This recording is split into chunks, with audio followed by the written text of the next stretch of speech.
All right, we're back. The dough is completely chilled and it just is perfect. It's perfect. It's a nice and firm, but not too firm, okay? So I'm gonna go ahead, I'm gonna unwrap the dough. You're gonna kind of find your ends here and you're just gonna kind of unwrap it. And then what we're going to do is I'm gonna actually work in halves, okay? So I'm gonna cut this dough in half.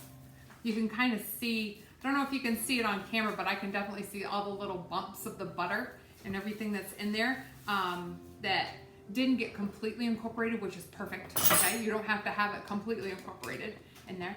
But I'm gonna go ahead and I'm gonna just take a pizza cutter and I'm gonna kind of cut my dough, it's pretty stiff, in half, all right? And I'm only gonna work with half at a time so it doesn't get too overly sticky. And I'm gonna wrap that up and just set it off to the side, okay? Because I'm gonna be using that in just a minute. Now I'm gonna lightly flour my surface of my countertop. Now if you have a flour board and you wanna use that, completely fine, okay? I'm gonna just work right off my counter. And then I'm gonna put a little bit more flour on top of it. And I'm gonna also flour my flouring pin, all right? Now what I'm gonna do is I'm just gonna squish this down. Now this is gonna take some arm strength at first. Okay, and you want to constantly keep turning your mixture. All right, now sometimes you may want to beat down on it like this at first to kind of break it down if you need to. Lots of times when you're doing other pastry products where you have to fold and re-chill and fold and re-chill, that's the time when you take that and you get all your frustrations out and you just pound it. It's amazing. So it's quite therapeutic, actually, if you really want to know. I've done it many times. If I'm angry, I'll make pastries. So, all right.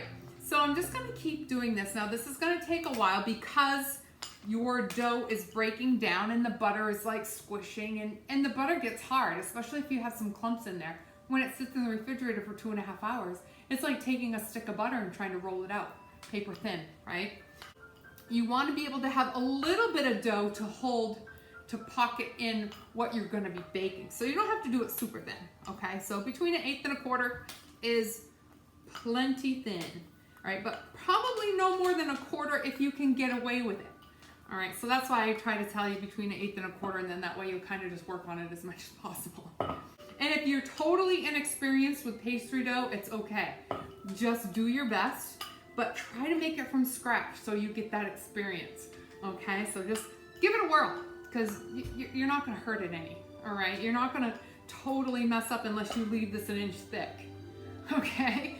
So just keep rolling. If your dough gets a little sticky, just simply sprinkle a little more flour on the top of it, okay? Or just flour your flouring pin a little bit more, all right? You totally gauge it, but this looks really good to me. Now what we're gonna do now is I am going to cut these into rectangles, not triangles. Triangles are for croissants. Rectangles are for this pastry dessert that I'm gonna be doing. Now you can make some croissants with these, definitely. The pastry is just amazing, okay? So if you wanna roll up a couple of croissants to put in your mix, then go for it. Now see, I had a little piece right there that's stuck, okay? So this measures about 10 by 12, about, okay? So now what I'm gonna do is I'm gonna slice it down the middle,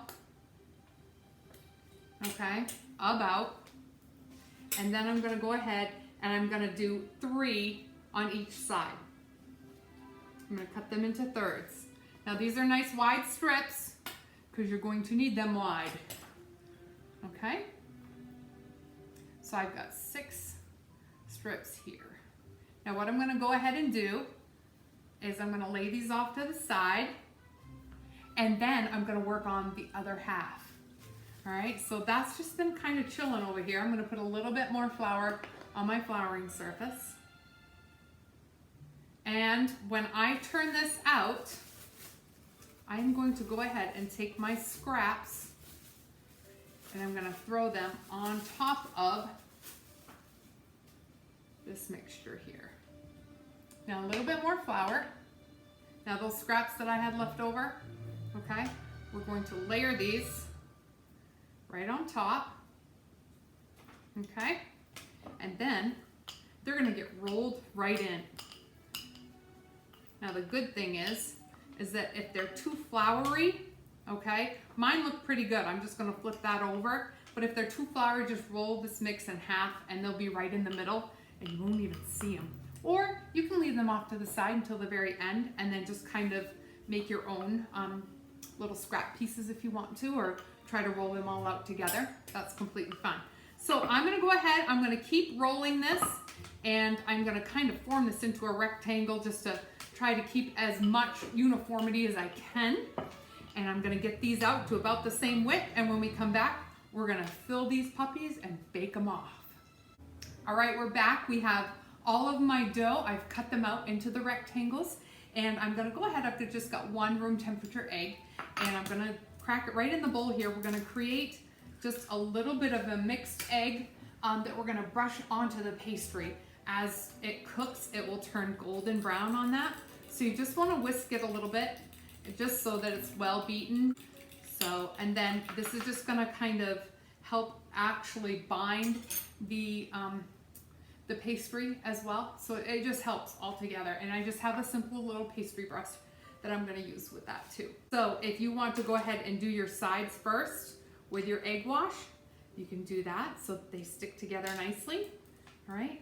And then bring it up like your little boat, okay? Pinch it in the middle. Now you can just pinch it in the middle if you want to, but I like to twist it, all right? So you just give it a little bit of a twist and then bring that right back up.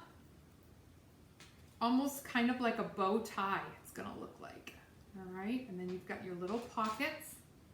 This is just so cute. I love making these, all right? And then that sets, you just kind of squeeze it together. No really rhyme or reason. Whatever shape you want to make them, as long as they have a couple of pockets in them, that's all you need. All right, I'm on my last one, and I'm just giving it a little bit of twist. Now, in celebration of Easter, after I get this little bow tie shape made, and you make your little pockets, okay, so it looks like your little bow tie, you're going to make sure your knot in the middle is kind of reinforced, okay? Make sure there's no gaps or any holes or anything like that. Like I said, if it's not sticking, then just make sure that you just put just a little bit of egg wash on there and just dab it with your finger or dab it with a pastry brush. Now you want to pinch the ends so that they're pointed. And then what we're going to do is we're going to take both ends and we're going to bring them up like this, and we're going to take the middle and just kind of push it together, and you've got some bunny ears just like that, okay? So you can kind of see it. I'll hold it up a little bit closer. All right, so you've got your little bunny kind of snout or little nose right there, and you've got your two ears, and that's gonna go right on your baking tray. Now I've gone ahead and I finished up the rest of these, so now we're ready to fill. Okay, I'm just about done here with the cream cheese, and I just kind of want to show you what I do. There's really no rhyme or reason, so definitely do it however is more comfortable for you. But what I do is at the base of the ear, I put my teaspoon at the base of the ear, and then I swipe up towards the top part of it.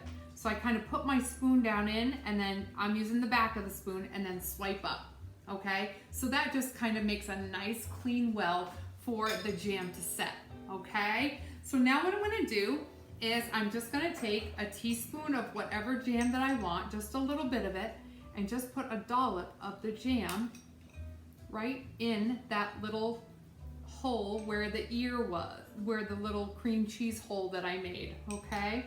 All right, so I've got all of these ready to go. The last thing I'm gonna do, now again, my oven is preheated to 425 degrees, okay? So I'm just going to lightly brush some egg mixture on the tops of these. More so on the bottom by where the nose is and kind of on the tips of the ears, okay? Just to give it, it's going to make those nice and golden brown, okay? So just kind of dab them. It doesn't have to be a lot, honest. So, and then let me move this over to the side so you can see this step here. So I got these little twists here, and they're just so cute. Now, you could do this around Halloween time too and make little bats. And you could kind of color the pastry dough with some blackberries and just whip that up, or blueberry, and you could paint the dough with your blueberries. Just crush them up and whip them up really, really good. And then just take your paintbrush and just kind of paint your little ears and make them into little bats. And then fill the eyes with all dark jelly, like all of your blackberry or grape or something like that. So they're super, super dark. And those will look really, really cute at like Halloween time or something like that. So I'm gonna pop these in a 425-degree oven for between 10 and 12 minutes. Just watch them really well. When they turn nice and golden brown and they puff up, then they're done and you wanna take them out. So it may be 10 minutes, it may be 15, it may be 12. Just gauge your oven. Every oven is different. So when we come back, you'll see the finished product. So definitely don't go away. All right, we're back. It's been about 12 minutes and these are just perfect. Now, they are so buttery and light. I just want to show you one. Look, isn't that the cutest? They're so cute and they smell so delicious. The whole kitchen is just smelling amazing right now. So I'm gonna go ahead and just very gently, because these are delicate, they are a pastry.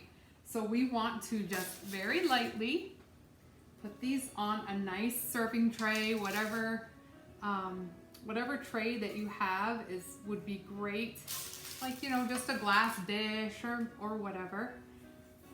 Those are so adorable. I just love them. All right, so now we're gonna do the other one with the strawberry. And these are super hot. They just came out. Okay, so I'm gonna line these all up. And then what I've gone ahead and done, here's the apple, is I have made up a small glaze. Now, all I did was just take a little bit of confectionery sugar and some vanilla, and I whisked that up and then just drizzled in a little bit of water, like drizzle at a time, like little droplets at a time, until I got a nice creamy thick glaze that I'm going to glaze these with. All right, so I'm gonna arrange these just a little bit better so that there's room for all of my little bunny ears to, got some jelly on my fingers here. It's a little warm, I'll tell you that. All right, I've got them all here and ready to go. These, I'm telling you, these would be so super cute Easter morning for the kids. Heck, adults, I would love them. All right, so I made a little bit of a paste, and you just take your whisk and you want to just make sure that you can get a good run off of your whisk. Okay, nice and thin, but not so thin that it's too liquidy. You want to have a good, almost like the consistency of like Elmer's glue. Okay, so that's kind of what you're going for. Okay, so and then you're gonna take a whiskful and you're just gonna drizzle all across the tops of these. Hold your whisk a little high so that you have some control over your design. And I'm just gonna go back and forth on these.